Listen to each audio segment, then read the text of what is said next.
आप देख रहे हैं संथाल हूल एक्सप्रेस, शोषण के खिलाफ बुलंद आवाज। वन कर्मियों पर लकड़ी माफियाओं के हमले में 3 घायल, 2 गिरफ्तार। हमला करने वालों पर होगी सख्त कार्रवाई। डीएफओ साहिबगंज। वन माफियाओं से लकड़ी लदे ट्रैक्टर जब्त कर लौट रहे टीम पर अपराधियों ने हमला कर दिया। घटना रविवार रात्रि की बताई जाती है। इस बाबत डीएफओ मनीष तिवारी ने सोमवार को प्रेस वार्ता आयोजित कर बताया कि लकड़ी माफियाओं के हमले में वन विभाग के 5 सदस्यीय टीम के 3 लोग गंभीर रूप से घायल हुए हैं। उन्होंने बताया कि अपराधियों ने छिपकर अचानक हमला किया और अवैध लकड़ी से लदा ट्रैक्टर चुराकर फरार हो गए। इधर विभाग द्वारा त्वरित कार्रवाई करते हुए मदन शाही स्थित एक आरा मिल को सील कर दिया गया। इस दौरान 2 लोग भी गिरफ्तार किए गए। उन्होंने कहा कि आरोपियों के विरुद्ध भारतीय दंड संहिता की धारा 335, 353, 307 सहित वन अधिनियम 41 और 42 के तहत कार्यवाही करते हुए न्यायालय से कम 10 साल तक की सजा दिलवाने की कोशिश की जाएगी। ये सख्त चेतावनी देना चाहूँगा कि ये इस घटना को हल्के में ना लें। इन्होंने जो किया है, आप लोगों ने जो किया है वन माफियाओं के द्वारा, अभी तक तो क्या रहा था कि 6 महीने या फिर 2 साल तक की सज़ा रही है, लेकिन इसमें हम ये ज़रूर इंश्योर करेंगे कि जितने भी लोग इसमें सम्मिलित हैं उन्हें मिनिमम 10 साल से ज़्यादा की सज़ा उन्हें मुकर्रम। बताया कि उक्त आरा मिल की निगरानी ड्रोन से की जाएगी। किसी भी तरह के संदेह की पुष्टि पर कड़ी कार्रवाई की जाएगी। इधर घायलों का इलाज सदर अस्पताल में की जा रही है। डीएफओ मनीष तिवारी ने बताया कि मौजूदा संसाधन के साथ काम करना विभाग के लिए कठिन है। जिले में कई पद रिक्त है जिसे भरने की आवश्यकता है।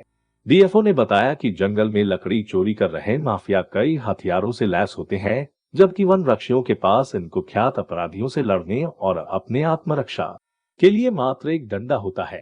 उन्होंने राज्य सरकार से मांग करते हुए कहा कि अन्य पड़ोसी राज्यों के तर्ज पर वन रक्षकों को भी हथियार मुहैया करवाया जाना चाहिए। वहीं उन्होंने लकड़ी माफियाओं को चेतावनी देते हुए कहा कि यदि जल्द अपराधी अपनी गतिविधियों पर लगाम नहीं लगती है तो उन्हें इसके गंभीर परिणाम भुगतने होंगे। कल एक अनप्रेसिडेंटेड घटना घटी है फॉरेस्ट स्टाफ्स के साथ। कल हमें सूचना मिली कि सहरबेड़ा गांव से लकड़ी जो है कुछ जो वन माफियाएं हैं वो वहां से उठा के लकड़ी और ले आ रहे हैं। इसी क्रम में हमारे फॉरेस्ट स्टाफ को जो तालजारी के हैं उन्हें सूचना मिलने पर वो गए सहरबेड़ा गांव और उन्हें वो ट्रैक्टर जो था, जो स्वराज 735 ट्रैक्टर, वो उन्हें वहाँ मिला और वो उसे लेकर वापस अपने शहर तालझारी की ओर आ रहे थे। इसी क्रम में जो वन माफियाएं हैं वो अचानक से जब कुछ दूरी पे पहुंच गए, कल्दी भीटा गांव के आसपास, वहां पे जाके उन्होंने पीछे से हमला किया। भारी तादाद में ये लोग जो वन माफियाए थे वो थे, करीब 15 के लगभग में 15-20 की संख्या में वो आए और घटना पे पहुंच के वहाँ पे तुरंत मारा पीटी करने लगे और बड़े बड़े लाठी डंडा से उन्हें मारने लगे। कुछ लोग हथियार भी थे कि कुछ लोगों के पास, जो कि हवा में वो लहरा रहे थे। इसके बावजूद भी हमारे वनकर्मी डटे, उनसे मुकाबला किए, परंतु संख्या बल में आउटनंबर हो जाने के चलते काफ़ी उन्हें पीछे हटना पड़ा। कुछ लोगों को बहुत ज़्यादा चोट आई है। हमारे एक वनकर्मी अभिषेक जो हैं, जो कि ट्रैक्टर को चला रहे थे, जो ट्रैक्टर था उसे जो चला रहे थे, उनके पैर में बहुत गंभीर चोट आई है। और भीमसेन मालतो, इन्हें वनकर्मी जो वन माफियाएं हैं वो पकड़कर दोनों हाथों से, इनके दोनों हाथ पकड़ के और 20-25 बार लाठी से वार भी किए हैं। साथ में पिस्तौल भी था जिसे लहरा रहे थे। किसी तरह से ये अभी जान बचाकर फिर वहाँ से हमारे जो लोग हैं वो भागे और हमें इन्फॉर्म किया गया। मुझे जब खबर मिली है 11 बजे के लगभग, मैंने तुरंत इस खबर की सूचना अपने साहिबगंज जो रेंज के हमारे कर्मी हैं और बोरियो के बीट में दोनों जगह सूचना दी और एसपी साहब को भी इस मामले में सूचित किया। जो साहिबगंज से कर्मी थे और बोरियो से बीट दोनों एक गाड़ी में अपने जवानों को भर के और काफ़ी अच्छे खासे दल बल के साथ घटना पे पहुँचे और अपने स्टाफ को रेस्क्यू किए। परंतु इसी बीच जो वन माफियाएँ हैं ट्रैक्टर को छुड़ाकर ले जाने में सफल हुए और तब इन्हें पकड़ के इन्हें रेस्क्यू करके अपने जो हॉस्पिटल है वहाँ पे नज़दीकी हॉस्पिटल तालझारी का, वहाँ लाया जा रहा था। पुलिस भी मौका वारदात पे घंटे भर के लगभग में पहुँच गई और उसके बाद प्राथमिक उपचार के बाद इन्हें फिर कहा गया कि उसका एक्सरे और भी चीज़ें होंगी, इसलिए इन्हें फिर से 10 बजे के लगभग हमने भेजा, जहां पता चला कि कुछ 2 लोग की बहुत ज़्यादा चोट आई है, बाकी लोगों में मामूली चोटें थी। हमने घटना की तहकीकात की कि आखिर ऐसे वन माफियाओं का मनोबल जो बढ़ा वो इसमें शामिल कौन कौन थे। तो हमें कुछ पता चला कि कुछ नाम हमें सामने आए हैं और ये जो पता चला कि लकड़ी जो है अनवर के जो सॉमिल है, किसान सॉमिल मदन शाही में, वहीं पर गई और वहीं के आसपास के जो लोग हैं उन्हीं लोगों का ये कारनामा है। हमने तुरंत किसान सॉमिल पे रेड किया, वहाँ पे अवैध लकड़ी जो पड़ी हुई थी उनको हमने जब्त किया। 2 वहाँ से अरेस्टिंग हुई है जिन्हें हम जेल भेजने की प्रक्रिया में हैं, और बाकी जो नाम हैं उन पे भी विभिन्न धाराओं में भारतीय वन अधिनियम की धारा 41-42 के तहत केस की जा रही है और CRPC और IPC की धाराओं में भी इन पे कार्रवाई करने की प्रक्रिया चल रही है, जिसमें कि 353 जो सरकारी कार्य में बाधा और 307 अटेम्प्ट टू मर्डर का भी चार्जेस इन पर लग रहे हैं। तो हम यही जो वन माफियाएँ हैं उनको मैं बताना चाहूँगा कि इस तरह की घटना से वन कर्मियों का या आम लोगों का मनोबल टूटेगा नहीं और इसके रिपरकशंस होंगे। पहला रिपरकशंस जो उनके अवैध आरा मिल थे उन पे हुआ है और उन्हें पकड़कर बख्शा नहीं जाएगा। जेल में विभिन्न धाराओं के तहत विभिन्न कांडों में जिसमें उनकी संलिप्तता है उसके तहत कार्रवाई की जाएगी और ये कार्रवाई बहुत ही सख्त होगी।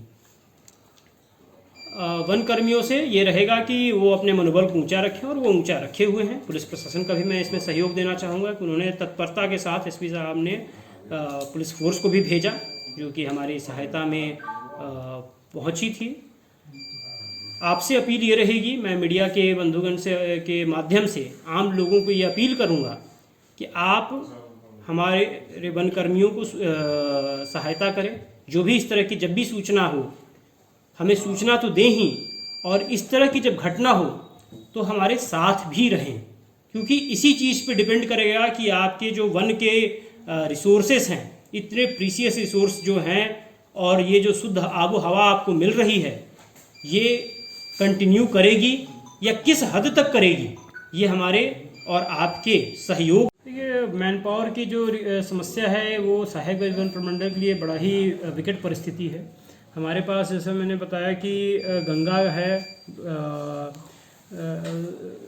ये उधवा बर्ड सेंचुरी है, फॉसिल पार्क है और इतने वन संपदा से परिपूर्ण पूरे पहाड़ी इलाके हैं। इसके बावजूद झारखंड जो विभाजन हुआ उस समय कुछ डेटाज के मिसिंग के चलते यहाँ पे पोस्ट सिर्फ 20 ही सैंक्शन हो पाए थे, जबकि अन्य अगर प्रमंडलों की देखा जाए, अन्य अगर जिलों में देखा जाए तो अमूमन 50 के ऊपर लगभग सभी जगह है। यहाँ पर वो जैसा मैंने बताया कि कुछ विसंगतियों के चलते पोस्ट कम रहे हैं। दूसरी चीज़ है कि जो पोस्ट हैं वहाँ पर भी भारी कमी है। लगभग में 20 के स्ट्रेंथ की जगह पे सिर्फ 5 फॉरेस्ट गार्ड कार्यरत हैं। फॉरेस्टर में 12 के सैंक्शन पोस्ट है जहाँ पे 2 लोग कार्यरत हैं, जिसमें एक रिटायर ही कर जाएंगे। रेंजर में भी 3-4 के रेंजर की जगह पे सिर्फ 2 रेंजर हैं, जिसमें एक अभी रिटायर कर जाएंगे। तो एक मैन पावर की बहुत भारी समस्या है। दूसरी चीज़ है कि हमें जो गांव लेवल पे तंत्र बनाने हैं जिससे कि लोगों का जुड़ाव और बढ़े, तो उसे हमें विकसित करना है और हम इस दिशा में प्रयासरत हैं। तीसरी चीज़ है कि एक सूचना तंत्र जो कि अमूमन अलग अलग स्टेट्स में है कार्य, वो चीज़ें हमारे यहाँ पे मिसिंग अभी थोड़ी सी है, जिसे हमें स्ट्रेंथन करना है। और चौथी चीज़ है कि आर्म्स जो हैं फ्रंटलाइन स्टाफ को अदर स्टेट्स चाहे वो उड़ीसा हो, बंगाल हो या फिर कोई भी असम हो, छत्तीसगढ़ हो, वहाँ पे हैं उनके पास, जिससे कुछ भय बना रहता है वन माफियाओं में। यहाँ पे वो थोड़ी मिसिंग है। तो इस तरह से ये जो ह्यूमन रिसोर्सेस हैं एंड देन अदर फंड्स जैसे कि पेट्रोलिंग के लिए जो तेल या अदर चीज़ें हैं वो समस्याएं हमारे यहाँ पे ज़रूर हैं। सर गाड़ी कितनी है सर और कितनी गाड़ी की आवश्यकता है यहाँ पे? गाड़ियों में देखिए, गाड़ी में तो जैसा मैंने बताया कि रिसोर्सेस जो हैं उसमें गाड़ी से ज़्यादा क्या होती है कि तेल की हमें ज़्यादा कमी रहती है। और गाड़ी तो हर एक फॉरेस्ट गार्ड के पास में एक ऑफिशियल व्हीकल रहने चाहिए, जो कि ऐसा नहीं है। टू व्हीलर ही सही, बट ऐसे चीज़ नहीं है। But then also we somehow manage कि घटनाक्रम पे हम पहुँचे। डिस्पाइट ऑल दिस कंस्ट्रेंट्स हम घटनाक्रम पे पहुंचते हैं। लेकिन ये जो दिक्कतें हैं, और ख़ासकर जब मैन पावर की जो दिक्कत है, जहाँ पे हम आउट नंबर हो जाते हैं वन माफियाओं से, ये एक विकट परिस्थिति है जिसे कि तुरंत हमें किसी तरह से एड्रेस करना होगा। अदरवाइज़ ये जो समस्या आ रही है, ये मौकाए वारदात वो पकड़े गए हैं वहाँ पे अवैध परिवहन और आरा मिल में अवैध संचालन में, ठीक है। लेकिन चार्जेस इन पे ये भी थे जो हमें प्रूफ करने हैं, ठीक है। क्योंकि मौकाए वारदात पे वहाँ से वो भाग के खड़े हुए थे, तो हम वहाँ उन्हें नहीं पकड़ पाए अंधेरे का फ़ायदा लेके, लेकिन यहाँ भी पकड़े हैं। और ये हमें सूचना है कि ये भी उसमें सम्मिलित थे। घायल थे सर, उनके द्वारा यह चिन्हित किया गया, जो घायल थे उनके द्वारा ये चिन्हित किया जा रहा है। तो ट्रैक्टर और बाइक छोड़ के भाग गया वो सब तक। ट्रैक्टर हम लोग बाइक लेकर अपने कब्जे में कर लिए और लेकर 5 किलोमीटर के पहाड़ हम लोग आ रहे थे। तब तो अचानक 4-5 बाइक था और उसके बाद पैदल कुछ आदमी थे, मैंने 15 से 16 आदमी थे, ठीक है। और लाठी डंडा हथियार लेकर हम लोग को वार कर दिया, ठीक है। हम लोग किसी तरह अपना जंगल झाड़ी में गिर कर अपना जान बचाएं। जान बचाने के बाद बाइक और ट्रैक्टर लेकर भाग गया। उसके बाद हम लोग का गाड़ी का भी क्षति कर दी। आप देख रहे हैं संथाल हूल एक्सप्रेस, शोषण के खिलाफ बुलंद आवाज।